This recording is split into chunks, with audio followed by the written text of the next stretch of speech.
Hey yo, what up? It's your boy. Everybody went to school, right? Hopefully. I certainly did, and my school being an all-boys school and a pretty strict school at that, we had some pretty strict school rules. I think one of the weirdest ones that we had was that our hair length had to be at a certain point where it wouldn't cover the eyes, wouldn't cover the ears, and wouldn't cover our collar. Obviously, since then, I have very much broken that rule, haha. And you know, you might brag openly saying that, oh, my school definitely has the strictest rules in the world. No one has more strict school rules than the school that I am going to, but today I'm about to prove you guys all wrong because there is a large percentage, a staggering percentage of Japanese schools that are still implementing some really questionable and strange school rules for apparently no reason, and this new generation is starting to question those ideas. But before we move on, let me talk about today's sponsor, Fantia. You probably stumbled a couple of times as you're scrolling through Twitter or Instagram,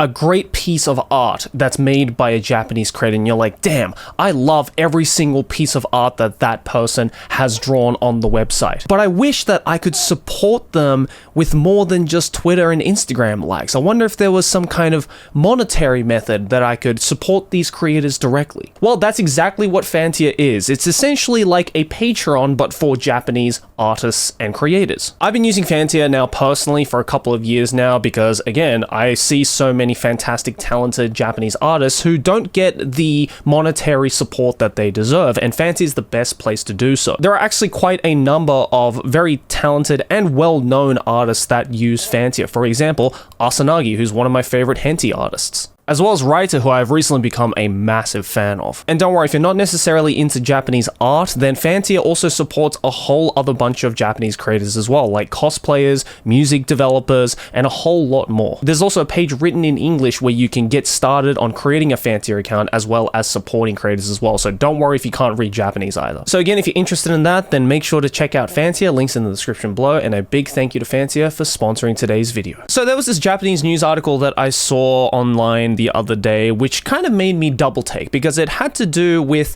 this idea of questionable school rules that are still being implemented, again, in a large majority of Japanese schools. And this one in particular, considering that I'm currently filming this in the middle of summer, there is a lot of questions being thrown around about this one strange school rule of not being allowed to use sunscreen. That's right, sunscreen. God's oil to make sure that you don't burn and crisp up like you're stuck in the depths of hell, especially during the Japanese summer when the sun is just like an absolute radiator. And the contention of not being able to use sunscreen during school, especially even when you're going outside to do sports activities like running on track or swimming lessons and stuff like that, the whole idea of, oh, we're not allowed to use sunscreen or students aren't allowed to use sunscreen has been a real contention recently amongst the PTA and amongst a lot of school boards all across the country. So this topic was brought up on Japanese Twitter as to why exactly sunscreen or the use of sunscreen is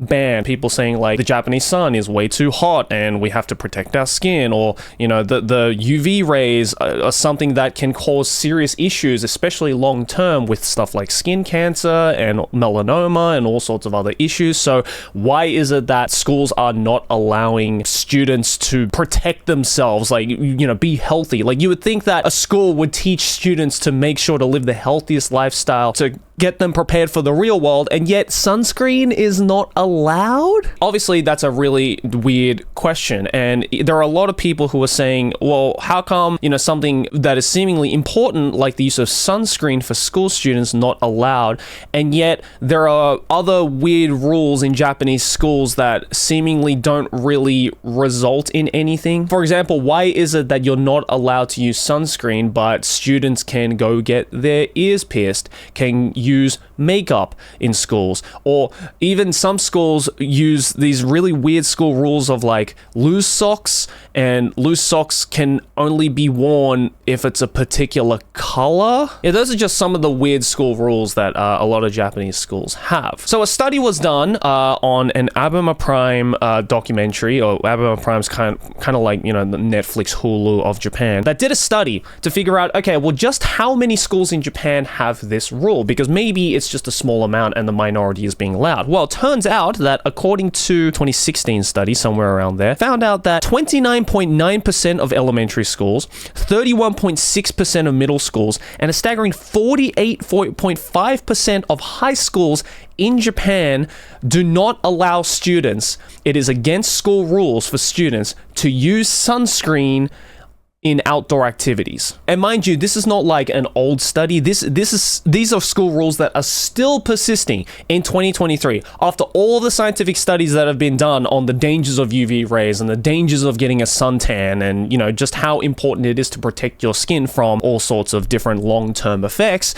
It's staggering to still see that there are, for some reason, old school boards, or I guess old-minded school boards that don't allow the use of sunscreen in schools. And so you're probably thinking, well, what's the argument? What is the counter-argument for people and teachers and school boards to justify this strange school rule? Well, there are a number of them. First of all, the pool will get dirty from the use of sunscreen. As someone who was born and raised in Australia and learned a particular phrase in school, which is slip, slop, slap, you know, you just cover yourself in as much sunscreen as possible because your skin is still young and it needs to be protected from these UV rays. This whole idea of you can't use sunscreen in pool lessons because it dirties the pool is absolutely ridiculous. Because if you guys know anything about how sunscreen works, is that, you know, you don't put on sunscreen and then immediately jump in the pool. Sunscreen needs to get into your skin, first of all. And obviously, don't quote me on this because I'm not a dermatologist, I'm not a specialist. This is just what I learned from my experiences. But I was always taught that if you're gonna go to the beach, if you're gonna be going outside for long periods of time and you need to use sunscreen, then you have to use sunscreen. You have to apply sunscreen pretty early and wait for the sunscreen to actually get into your skin before you go out. Especially when it comes to beaches, like you put on the sunscreen as early as possible, let it sit into your skin before you jump in the water, because if you put your sunscreen in the moment you jump into the water, then yeah, obviously that shit's gonna wash off and it's pretty much useless at that point. So again, this whole argument of, the pool will get dirty because, you know, there'll just be sunscreen inside the pool is kind of a ridiculous statement, because it's just a matter of, we'll just give the students more time to apply sunscreen. Also, if it's inside of a pool, there's a fucking filter system in there. So, you know, even if it does get dirty, the filter system will get rid of the sunscreen. It's fine. It's not like someone pissed and shit in the pool. It's fucking sunscreen. It's fine. The next counter argument that some obviously 1 IQ teachers and school boards have said is that, there isn't enough time for students to apply the sunscreen, and if we do give students the time to apply the sunscreen, then it's going to cut into lessons.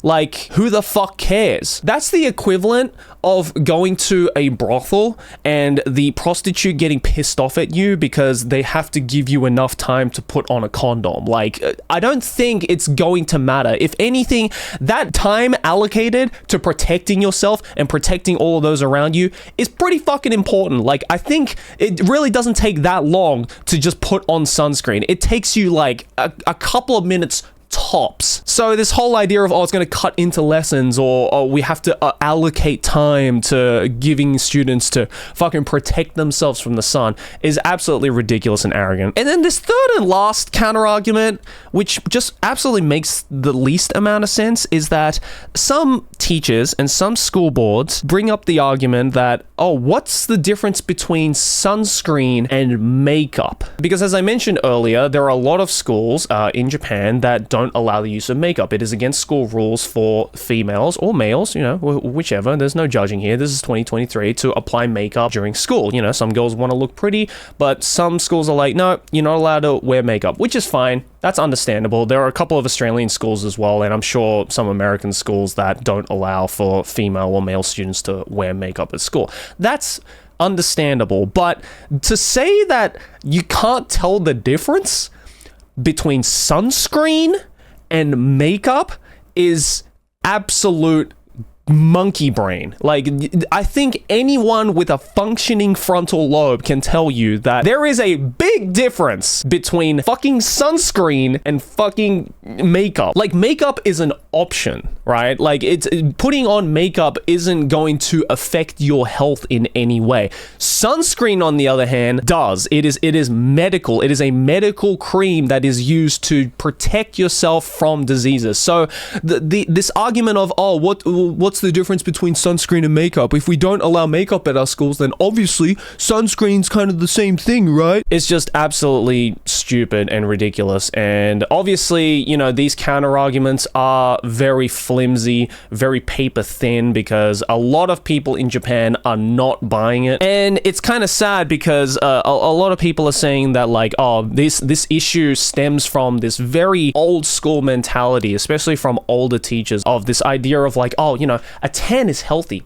A tan on a child, on a sporty child, is the sign of health. It's the sign that they're going outside, they're touching grass, they're getting physical. That is the sign of a healthy boy or girl. This is 2023, okay? And look, if students want to get a tan, they want to get browned up, then hey, that's fine. But I think for students who don't want to do that, the option should at least be open to apply sunscreen. Like, I don't understand what's such an issue for just giving the students the option. Like, you don't even have to enforce it if you don't want to, right? If there are some students out there who are like, no, I don't want to put sunscreen on, I want to get myself nice and brown, boy, then that's fine. I think that option should be left open. But the fact that the option isn't even there for students is really, like, almost criminal. Like, it's putting these students at a serious long-term health risk. And the fact that these teachers, these old school teachers, do not see that and try to come up with stupid counter arguments is just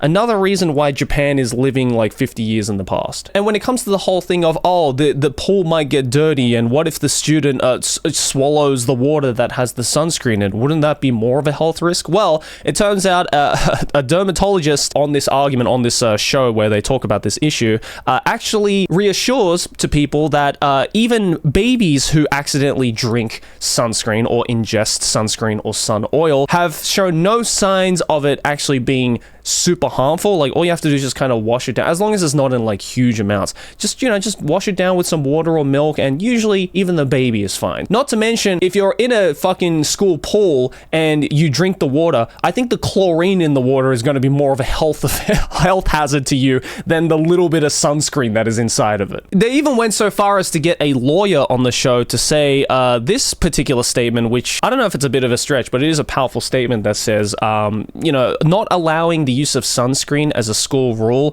is almost close to being an illegal matter. Like, and I kind of agree. Like, you know, a school should be able to teach you how to be safe, how to take care of yourself. You know, it should be a safe space where students can go in and make sure that their life is not at risk in any way, whether that be physical or mental. To some people, the use of sunscreen might be a very insignificant thing, but to a lot of people, it can seriously cause long-term health effects. I mean, there's a huge reason why, especially in countries like Australia, the rate of skin cancer is so high, because our sun is strong as shit. We love going outside, and I guess this idea of using sunscreen is not as widespread as it should be. And especially for kids in Japan, where a lot of them are born with very fair skin, born with a lot of weaker skin as well, that may not be as susceptible to the UV rays and the harsh sunlight of the Japanese summer as some other ethnicities, it really does cause serious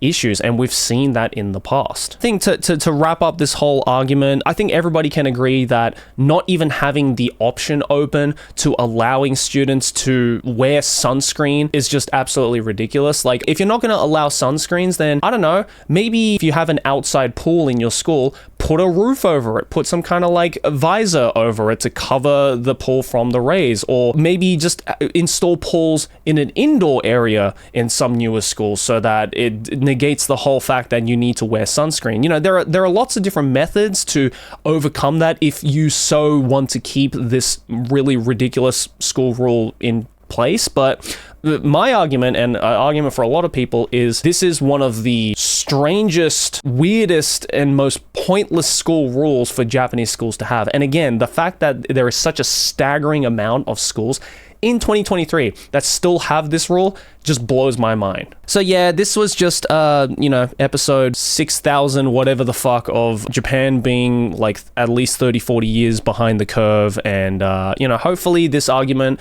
in the Japanese side of things can increase enough and be more well known enough to the point where, maybe we can start to phase out these old, dumb rules, because they really are just that, old and dumb. But anyways, guys, that was just a little news piece I wanted to talk about. Let me know your thoughts and opinions about it down in the comments below. And hey, also let me know down in the comments below, what was like a really weird, strange, even pointless school rule that you had at your school or your country? I'm really interested to find out. Again, down in the comments below. And hey, thanks for watching. If you enjoyed this video, make sure to slap my face right here to subscribe to the channel. Let's keep making big channel that will go bigger over here next to my head. A couple more videos you can check out if you enjoyed this one. And the links to all my social media, as well as my Patreon to support me directly, and my YouTube Shorts and TikTok page are all down in the description, and I will see you all in the next one.